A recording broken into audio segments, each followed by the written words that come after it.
The biggest win of the Australian's career Oh, yes! has come in the third round of the US Open. After winning his first Masters title earlier in the month, this is how Alexei Popyrin was able to overcome the Goliath challenge he faced in the name of Novak Djokovic. Popyrin's fast power and high stature meant he was able to control the pace of the ball. There were some errors that kept creeping in, but nothing he couldn't overcome to this point. His net play was exceeding, thanks to, as we discussed, his frame.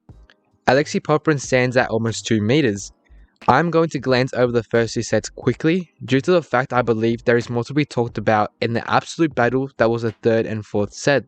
First 2 sets ended 6-4, 6-4 Popyrin's way. The third set began with the much needed level up from the Serbian, who was able to take the first 3.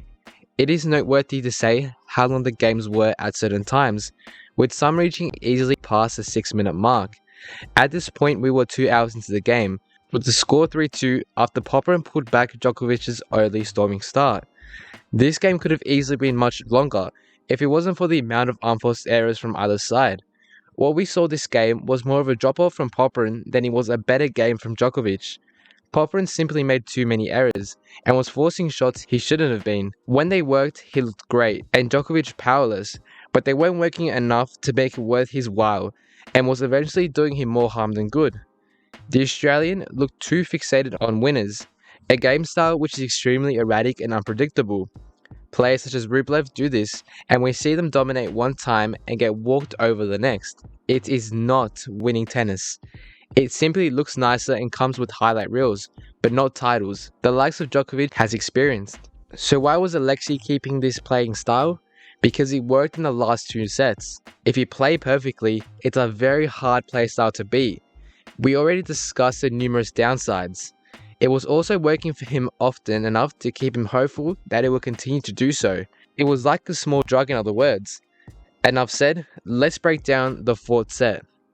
At this point we find ourselves 6-4, 6-4, 2-6, with momentum in Djokovic's hand.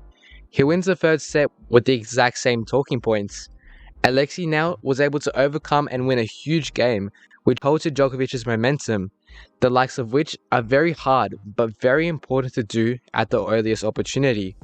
What followed was an incredible tussle as 2 movable objects met one another. Not a single player wanted to give over a single point, as they both knew they could win this match, especially Popyrin, who was on the verge of taking his biggest win of his career, if he held it together.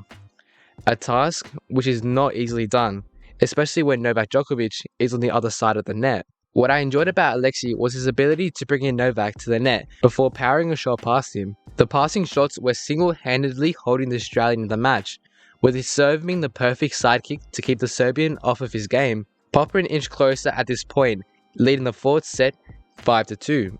Here is a breakdown of the 8th game in this set, which I think summed up the whole match almost perfectly. Popyrin began the point, setting a point way wide after doing the exact tactic that had been working the whole match, of pulling in Novak. 2 unforced errors meant he was down after 40, before 3 straight put them into a very familiar territory of the night, deuce. Djokovic broke his set, sending him with a chance 5-3 down. Finally, Alexei Popyrin was able to shock the world and make his presence heard late in the season, taking down Novak Djokovic in 4 sets. 6-4, 6-4, 2-6, 6-4. The loss of Djokovic means this is the first time since 2002 that the Big Three hasn't won a Grand Slam title during the calendar year, truly signifying the end of an era.